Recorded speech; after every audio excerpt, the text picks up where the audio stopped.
Assalamualaikum warahmatullahi wabarakatuh. Halo teman-teman, apa kabar kalian semua? Semoga sehat ya. Selamat datang di channel ini.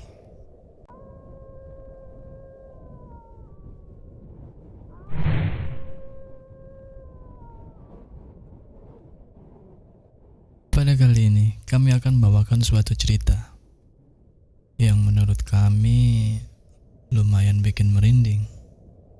Ada satu keluarga, boleh dibilang mereka ini keluarga yang bahagia. Gak ada masalah apa-apa. Tapi, semua berubah karena hanya sebuah pintu. Oke deh, biar gak penasaran, langsung masuk aja ke ceritanya. Ayo mulai.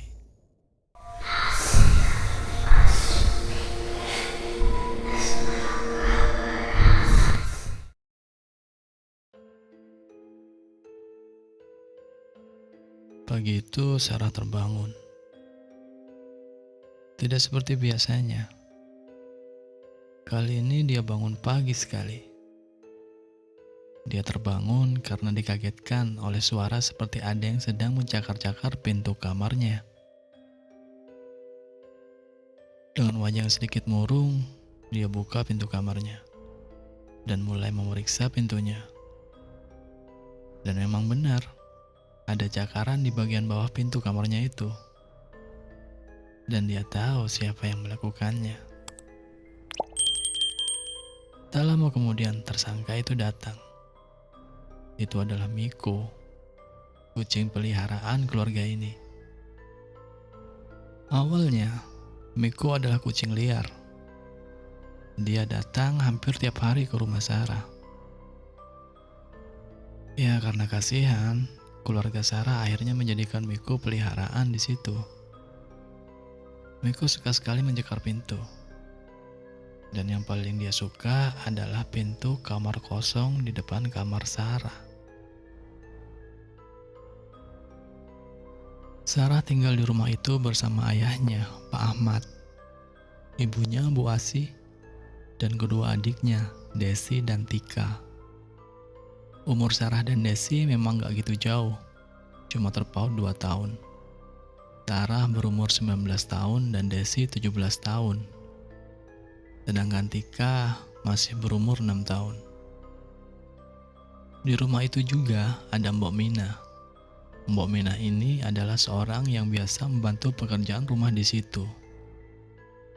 Dia sudah cukup lama bekerja di rumah Pak Ahmad, sehingga sudah dianggap seperti keluarga sendiri. Boleh dibilang, keluarga Pak Ahmad adalah keluarga yang lumayan berada. Pak Ahmad adalah seorang wira swasta. Dia mempunyai sebuah toko yang menjual berbagai keperluan bahan pokok. Kembali ke Sarah. Setelah memeriksa keadaan pintunya, Sarah lalu senderan di dinding samping pintu kamarnya. Secara dia masih sangat mengantuk. Sesekali dia terpejam. Dan tiba-tiba, buk, ada yang menepuk pundaknya. Sarah kaget bukan main. Rasa ngantuknya hilang. Matanya pun langsung terbuka. "Hei, tumben Kak Sarah bangun pagi sekali," kata Desi. Dan ternyata Desi dari tadi memperhatikan Sarah yang sedang manggut-manggut karena ngantuk di depan kamarnya. "Desi, jantung kakak hampir copot tahu," jawab Sarah dengan sedikit kesal. Sarah sudah memaklumi karena adiknya itu memang agak usil. "Ada apa pagi-pagi sudah ribut?" tanya Pak Ahmad yang ada gak jauh dari tempat mereka. "Ayah tidak ke toko," balas Sarah. Biasanya pagi-pagi sekali Pak Ahmad dan Bu Asih sudah berangkat ke toko. "Ntar aja agak siangan. Lihat pintu ini, kayaknya sudah mulai patah." Yang dimaksud Pak Ahmad adalah pintu kamar kosong yang ada persis di depan kamar Sarah. Kamar itu memang jarang digunakan. Biasanya digunakan kalau ada saudara atau tamu yang menginap di rumah itu. Kucing kalian itu suka sekali ya nyakar-nyakar pintu, terutama pintu kamar tamu ini. Memang sudah saatnya harus diganti sama yang baru. Malu kalau ada saudara yang menginap nanti, kata Pak Ahmad, sembari terus memeriksa pintu kamar itu, yang mulai terkoyak hasil cakaran Miko. Tak lama, terdengar Bu Asih memanggil. Dia memberitahukan kalau makanan sudah siap. Di ruang makan sudah terlihat Bu Asih dan Mbok Minah sedang menyiapkan makanan. Seperti biasa, mereka makan bersama sambil ngobrol-ngobrol. Setelah makan pagi, Sarah duduk di teras rumahnya sambil sesekali melihat HP-nya. Sementara Pak Ahmad terlihat menelpon. Kamar, Sarah mendengar ayahnya membahas mengenai pintu. Sepertinya Pak Ahmad akan membeli pintu ke temannya. Tapi Sarah nggak pedulikan itu. Tatapan Sarah tertuju ke arah kedua adiknya, Desi dan Tika. Sesekali Sarah tertawa menyaksikan tingkah lucu adiknya itu yang bermain bersama. Selain usil, Desi memang kekanakan. Jadi Tika lebih sering bermain bersama Desi. Pak Ahmad datang mendekati Sarah dan duduk persis di samping Sarah. Ayah jadi ganti pintu kamar tamu? Tanya Sarah. Jadi, tadi ayah sudah telepon teman. Katanya ada pintu bagus. Mungkin besok dikirim. Dan menurut ayah memang bagus. Jawab Pak Ahmad sambil menunjukkan foto di HP-nya. Di situ ada gambar sebuah pintu. Kelihatannya kokoh, tapi enggak dengan Sarah. Malahan Sarah merasa aneh sama pintu itu. Dia merasa merinding melihatnya. Lau pondok, kok malah bengong? Tanya Pak Ahmad. Ah enggak ya, cuma aneh aja rasanya ngelihat pintu itu, jawab Sarah. Mungkin karena masih bahan mentah, nanti dicat juga bagus, kata Pak Ahmad. Waktu berlalu. Malam itu Sarah selalu kepikiran tentang pintu yang akan dibeli Pak Ahmad. Semakin Sarah berusaha untuk melupakan, semakin jelas pintu itu terlihat di pikiran Sarah. Meski menurut ayahnya pintu itu terlihat indah, tapi justru menurut Sarah terlihat sangat menyeramkan. Dia tetap merasa ada yang aneh. Lama dia memikirkan itu, hingga akhirnya matanya terasa berat. Sarah pun tertidur. Tapi tak lama.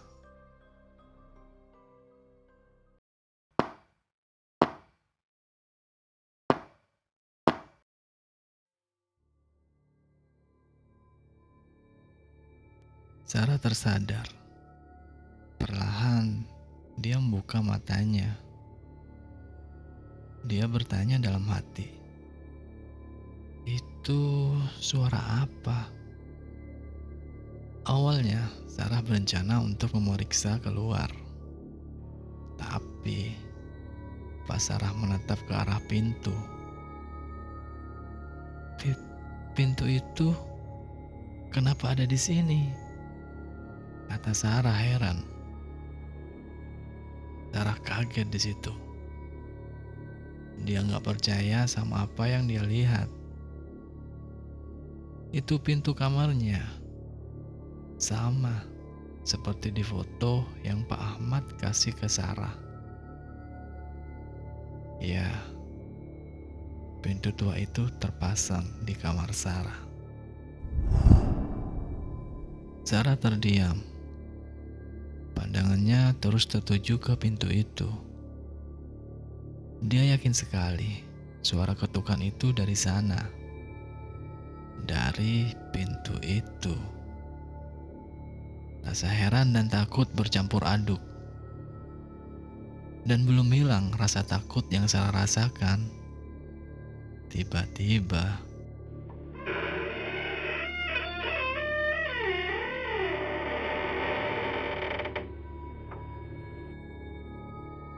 perlahan pintu itu terbuka. Kalian mau tahu apa yang keluar dari pintu itu? Dari balik pintu tua itu, perlahan muncul sebuah tangan pucat berkuku hitam. Tangan itu terus berusaha keluar dari dalam pintu, hingga mulai terlihat kepala dari si pemilik tangan. Sebuah sosok dengan rambut panjang dan lusuh terurai menutupi wajahnya. Sosok itu terus berusaha keluar dari dalam pintu. Terus dia merangsek keluar dengan perlahan. Dan akhirnya, seluruh badan makhluk itu terlepas dari pintu. Terlihat jelas di mata Sarah. Makhluk itu berdiri seperti sedang menunduk. Berbaju kebaya compang-camping, rambutnya panjang hampir menyentuh lantai. Perlahan dia mulai mengangkat wajahnya, menatap tajam ke arah Sarah.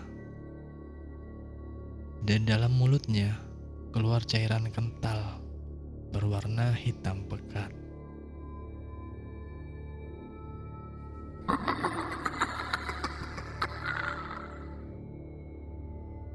Sambil tertawa, sosok itu menunjuk ke arah Sarah. Sarah cuma bisa terdiam di situ. Badannya tiba-tiba kaku, tidak bisa bergerak. Sesaat kemudian, makhluk itu mulai bergerak. Tapi, gerakannya aneh. Dia merayap di dinding seperti cicak. Dia terus merayap di dinding, memutari Sarah, hingga berhenti tepat di atas Sarah. Dan makhluk itu turun di atas badan Sarah, hingga wajah makhluk itu persis berada di atas wajah Sarah.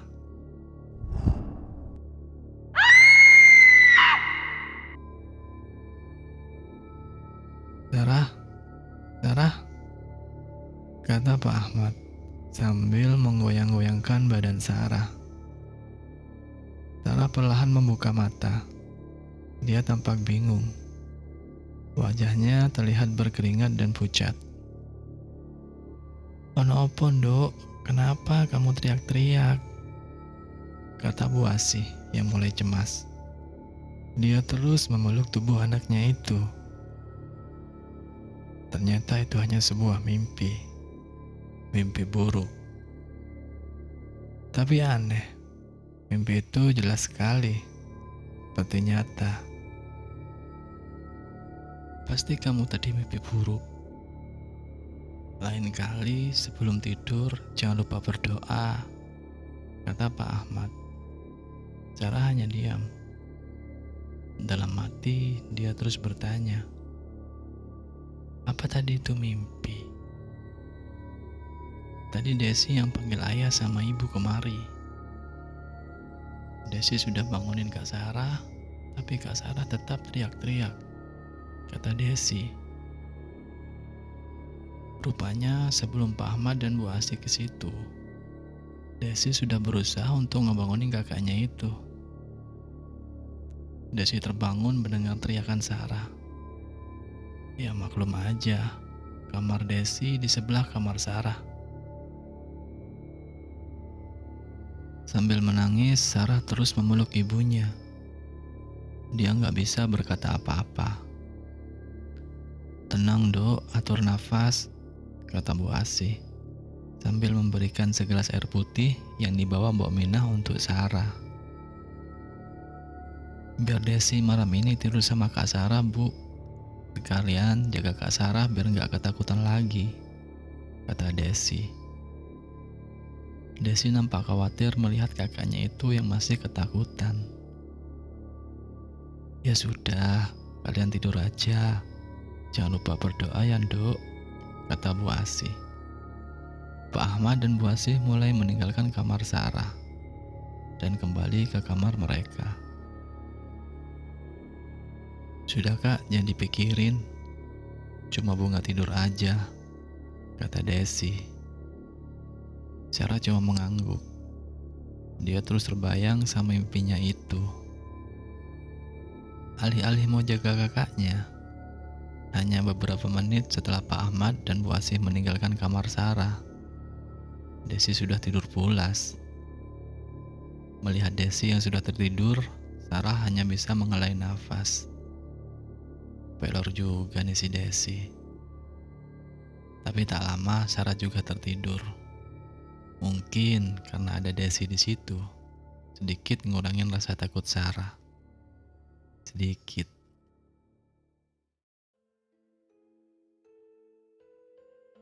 Singkat cerita, pagi itu terlihat Pak Ahmad berdiri di teras rumahnya. Dia seperti sedang menunggu seseorang. Benar saja, tak lama sebuah mobil bak terbuka berhenti tepat di depan rumah Pak Ahmad. Terlihat mobil itu mengangkut suatu benda yang ditutupi kain. Seseorang turun dari mobil itu dan menghampiri Pak Ahmad. Sepertinya mereka saling mengenal. Dan itu dia yang ditunggu-tunggu. Pintu itu telah tiba. Orang itu dengan dibantu 3 orang lainnya mulai membuka kain penutup benda itu. Setelah terbuka, terlihat sebuah pintu dengan ukiran khas terlihat kokoh. Aneh dan misterius.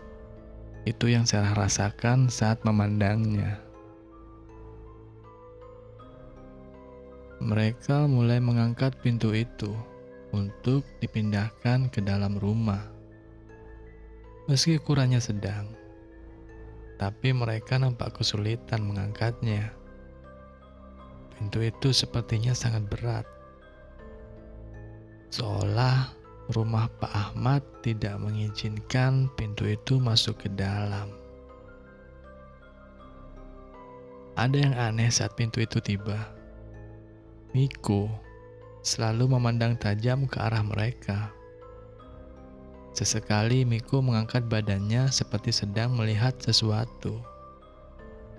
Tak berhenti, Miko terus mengikuti kemanapun pintu itu dipindahkan. Namun, tak ada yang menghiraukan tingkah aneh Miko.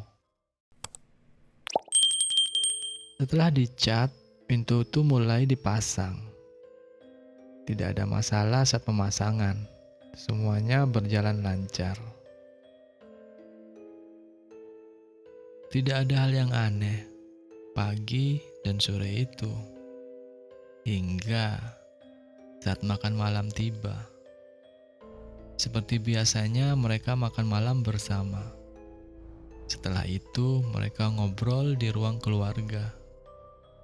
Suasana terasa hangat, penuh canda dan tawa. Hingga semua terhenti ketika mendengar suara Miko di luar. Dia mengeong keras sekali, seperti kucing sedang bertemu musuhnya. Mendengar suara Miko yang tahu sendirilah kalau kucing ketemu musuhnya bersiknya kayak gimana. Pak Ahmad bergegas memeriksa keluar. Diikuti Bu Asih di belakangnya. Miko terus memandang ke arah jendela kamar tamu. sambil sesekali mengangkat badannya tinggi-tinggi. Miko mulai tenang saat Pak Ahmad menghampirinya. Pak Ahmad lalu memeriksa halaman sekitar rumahnya dan juga memeriksa sekitar jendela kamar tamu. Tidak ada apa-apa, dan tidak ada juga kucing lain di sana. Hanya ada jendela yang ditutup tirai. Saat Pak Ahmad hendak kembali ke dalam rumah, tiba-tiba Miko mulai mengeong lagi, dan arahnya tidak berubah. Miko terus mengeong ke arah jendela kamar tamu. Sontak Pak Ahmad kembali melihat ke arah jendela. Samar Pak Ahmad melihat bayangan seperti ada yang sedang berdiri di balik jendela. Kejadian itu hanya sebentar, lalu bayangan itu berbalik menjauh dari jendela dan menghilang, bersamaan dengan angin yang berhembus. Pak Ahmad nggak curiga. Dia mengira itu adalah anggota keluarganya, entah Bu Asih, Sarah, atau yang lainnya. Pak Ahmad lalu bergegas masuk ke dalam rumah. Sesampainya di dalam rumah, Pak Ahmad mulai cek tuh keluarganya satu persatu.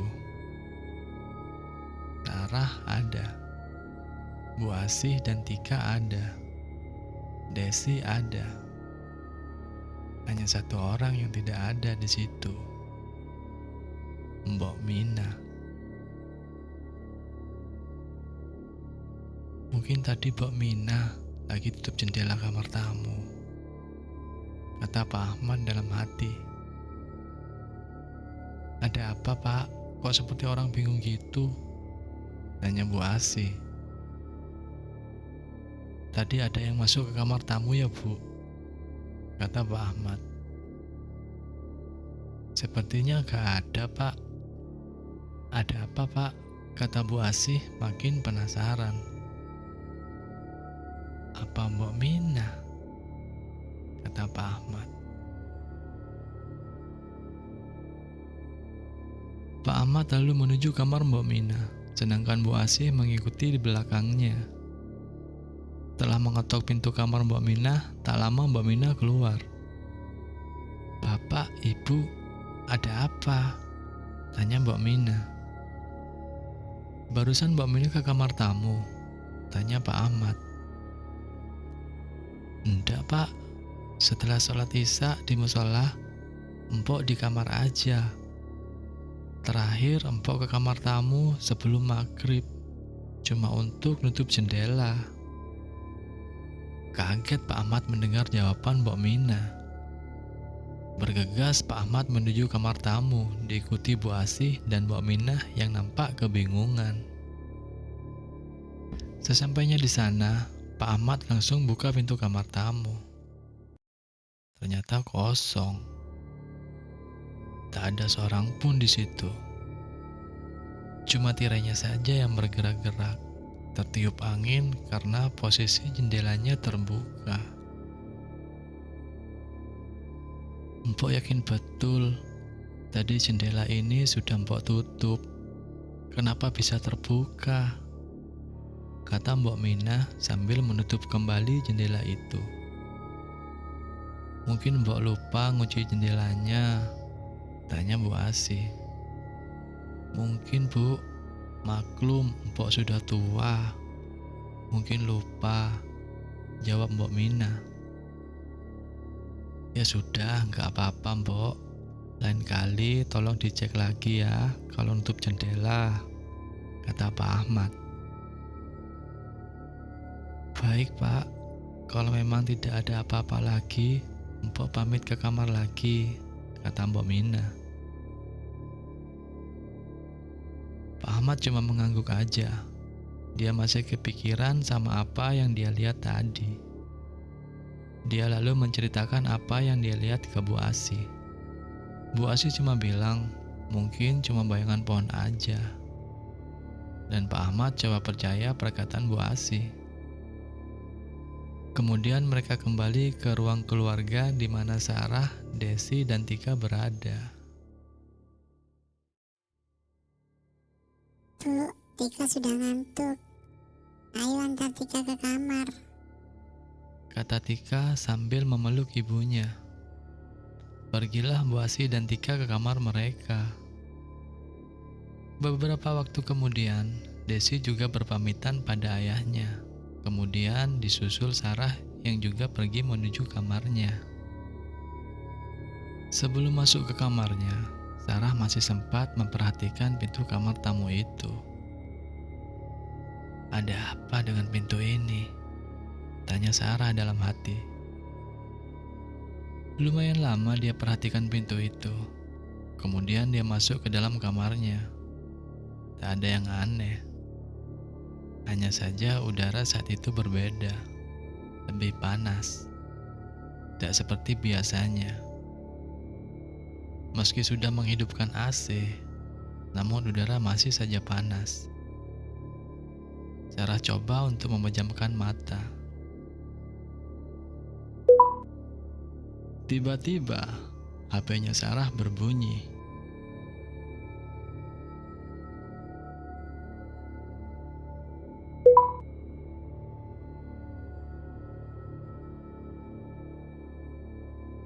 Ternyata itu pesan dari Desi. Intinya Desi bertanya pada Sarah apakah dia merasa ada yang aneh dengan pintu itu. Sarah mencoba membuat adiknya tenang. Meskipun dia juga merasa ada yang aneh.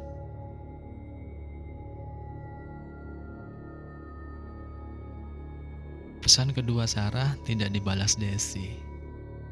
Sarah tidak menyangka adiknya itu tidur begitu cepat. Sekarang Sarah sendiri yang tidak bisa tidur. Meski sedikit gerah, Sarah berusaha untuk tidur. Lumayan lama dia mencoba. Tapi akhirnya ia tidur. Kowe sing gawa aku mrene. Saiki ngancani aku.